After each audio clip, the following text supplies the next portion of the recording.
Okay. Hi, everybody. Happy Wednesday. Let me know if you are here. You can, let's see if there's another way for me to view this. I don't know if there's another way for me to view this. I don't know. Let's see, just moving the little cursor around here. Let's see if I can see it on Facebook. Okay, anyway. Hi, I hope everybody had a wonderful Thanksgiving. Let me see if this works yet. I hope you had a wonderful week. Last week I was away, so I didn't do a live. I think I came on Thanksgiving Day, I did, and said hello to y'all. Let's see, where are we at? Okay, I'm still looking at how I can view this without looking at my big face in my face. Okay, to start this live, I think what I want to start doing on these Wednesday Wellbeing Lives, just so I can center myself and really offer what's true for me. And truth and insight are really only ever available to us in the present moment, right? I'm interested in and I'm curious about what's fresh. In fact, I've noticed that when I come to these talks and I have a notebook in front of me and I have a plan, I feel like I tend to ramble and it really doesn't feel like it lands. It doesn't feel all that authentic to me.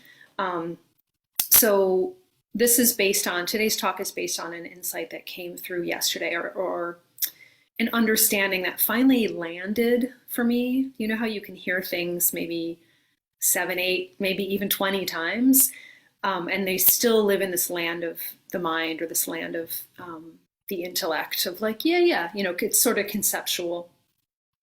But I had a really deep experience yesterday of an insight that kind of just finally clicked or landed.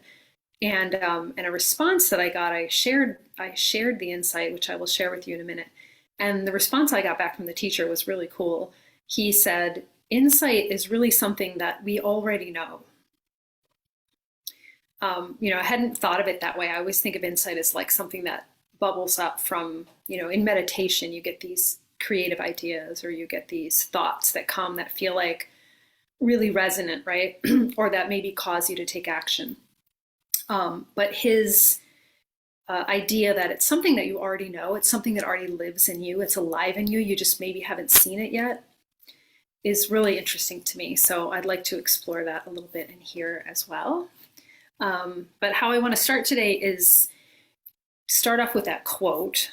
Let's see if anybody remembers this. Let me get rid of these extra tabs. All right. I would love to share, I'm sure many of you know this. I don't know if it's called a mantra or it's called a quote, but the idea that people will remember how you made them feel. They don't necessarily remember what you told them or what you shared with them. This is something that came from my work in the educational field. I used to teach yoga and meditation in New York City high schools and in juvenile detention centers. I think I taught, this is my time with a particular organization called the Lineage Project, which brings mindfulness practices into spaces like that, into New York City high schools, which brings mindfulness practices to youth, basically. So learning that lesson, that was a deep lesson for me at the time, that people, and especially young people, will remember how you made them feel. They won't necessarily remember the information. So if you think about like maybe your own education, your own schooling, high school, college, whatever, you probably, if you think back, probably remember more of like images, right? And feelings and experiences that you had rather than like hard data and facts, although both can be true. So, and this relates to the insight that I had yesterday that I want to share with you that I think is really, really beautiful. So I was on a call. I was actually listening to the replay of a call that I'm in, a coaching group that I'm in that's all about living miraculously and living in the moment. And that idea of living miraculously is really connected to what I share in here and what we talk about in here, unshakable well-being, living miraculously, is letting life, being a partner in the dance of life, being a partner, not resisting, not pushing back against it, not striving so hard, which is really my message for 2023, learning to tap into effortless power, less striving. But I digress.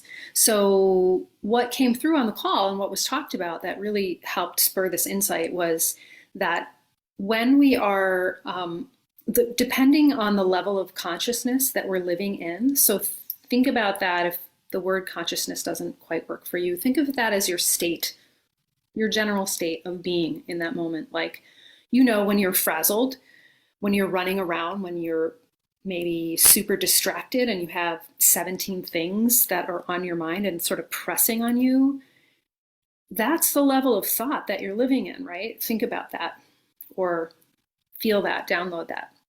So wherever we're at, whatever floor we're on, that I often talk about the level, the elevator of consciousness and what floor you're on. That's stolen directly from my coach, Grace. So whatever floor you're on, that is in direct relationship to the level of thinking that's going on for you. So this is the thing that I was sharing earlier, that it's taken me several years to really let that click in, to let that understanding click in and be true for me. I've been hearing Grace say it. I've sat in all kinds of coaching calls and groups with her, as well as one-to-one coaching with her. This is my coach, Grace Kelly, where this is what's talked about. This is part of an understanding. I can share more about this at another time, but part of an understanding called the 3 principles. If you want to look that up, there's a lot of beautiful coaching and healing videos on YouTube around it. It was sort of highlighted or maybe brought to people's attention by this gentleman named Sydney Banks. So the 3 principles by Sydney Banks, this is kind of where this comes from. This is where this comes from. So your level of thinking is directly related to where you are on that elevator of consciousness, right? So, like when you get out of your own head, when you get out of your own way, when you're in flow, when you're feeling really good, that's your level of thought, right? Like things don't seem to be as much of a problem. Maybe the crowded worries that are usually there are not there as much. So I know it probably sounds obvious, which is kind of what I like about this 3 principles understanding. It is obvious, but it's something that has to be felt, right? So I'm just looking at, here we go. This is where this comes from. Something that has to be felt. I always do that. I turn on my phone so I can see if anyone's commenting, and then you don't want to hear that. You just want to hear it now. Hi, Sharon. Sharon is here. I love it when you're here. It's so good to see you. So tell me, you can always type in and tell me what you're hearing, feeling around this. So let's sit with that for a minute. The idea that wherever you are, whatever your state of being is, wherever you are on the elevator of consciousness, if you will, whatever floor you're at, your thinking, you can only be thinking at that level. If you're down in the mud, if you're living in the sewer, and and there's nothing wrong with that either. So I'm not making these states of being wrong. There's no, let's remove the judgment or the shame or the feeling wrong. Like whenever I'm starting to really recognize that sometimes I make myself wrong for feeling like I'm in the sewer. And that's the last thing we want to do, right? We want to just be like, okay, here's where I'm at. I have a lot of heavy duty, crappy, worried, anxious thought going on. And it's directly related to that state of being. So you can say, it kind of goes both ways. Something I discovered in my call with Grace today was I have a lot of heavy, anxious, worried thinking around money. Let's just use that as one example in my life. That tends to be one area of my life where it looks like that's the exception, like money is the problem. And she brought it to my attention. I hadn't thought about it this way before, but she brought it to my attention that when you're caught up in money thinking, when you're actually thinking about it in a worried way and in an anxious way, it's the opposite of what I said earlier, but it's the same thing. It's the same thing. It means you're probably in a lower state. You're probably on the lower floors. So maybe that is not the time to be checking in and dealing with your money or thinking or worrying. Like maybe you want to deal with it when the elevator does rise, which by the way, it does rise naturally. You know, we all have an internal elevator that does this. And we're all affected by, there's not a human on the planet that isn't affected by external circumstances or the weather, if you will. So I just wanted really to share how this understanding landed on me, because a memory came through that I felt was really important. So the discussion in the call that I was watching was, you know, your level of thinking is equal to your state of being. It's equal to what floor you're on that elevator. And you can't think, you know, when you're in the basement, you don't have access to those thoughts or to the wisdom that's going to help you see something different. You know, you get the access, you get the hit of wisdom when the elevator goes up, right? So as they were talking about that, and as it was finally clicking in, like, oh, I get it, you know, and it wasn't just clicking in intellectually. It was like, it was true for me. It was that what I said earlier, insight is something you already know. It's just a truth that suddenly you're vibrating on that same frequency of the truth. And you're like, oh yeah, right. Uh-huh. So the memory that came forward was when I was of my teaching, my time teaching in New York City high schools. And New York City high schools can be really difficult places, like very chaotic. I would walk into that building. I worked in one particular high school for over the course of 5 or 6 years. And whenever I walked into that building, you would feel, you know, the heightened energy. You would feel the chaos. You would feel there's all these souls, all these beings, teachers, staff, and students alike, with a lot of thinking going on, a lot of just humaning going on. And one of the biggest pieces of insight that I got during that time that relates to what I'm sharing with you was a concept in the field of mindfulness education called state-dependent learning. It's actually a brain science concept that I learned about, I think, with Dr. Dan Siegel.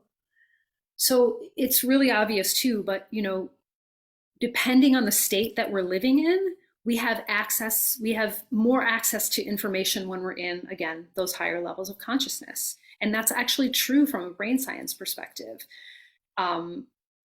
Dr. Dan Siegel uses this great little map that I used to show to the kids, and it's of a staircase that goes up to the higher floors. So there you are with the elevator metaphor.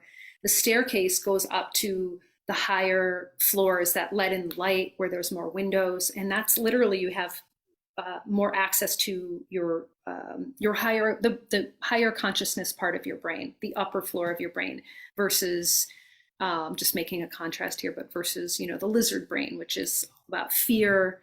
All about fear and emotion and like feeling the rawness. So let me pause for a minute before I get ahead of myself. Yeah, so state-dependent learning. So in other words, this was, as an educator, I was being taught, you know, the kids aren't really going to hear you. They're not going to hear what you say if they're unregulated, if they're dysregulated, right? And you know that's true. Like if you're in a fight with your partner and you guys are going at it, let me just use myself as an example. When my partner triggers me and I'm really irritated, or I'm, you know, being reactive to him, I can't hear what he's actually trying to say. I can't hear what's underneath it. What's underneath it is like, babe, I don't feel appreciated by you because, you know, you didn't do this thing I asked you to do. That's what's really going on underneath, right? That's the frequency. But all I'm hearing is the static because I'm defensive and I'm up here and I'm living in my anxious, insecure thinking.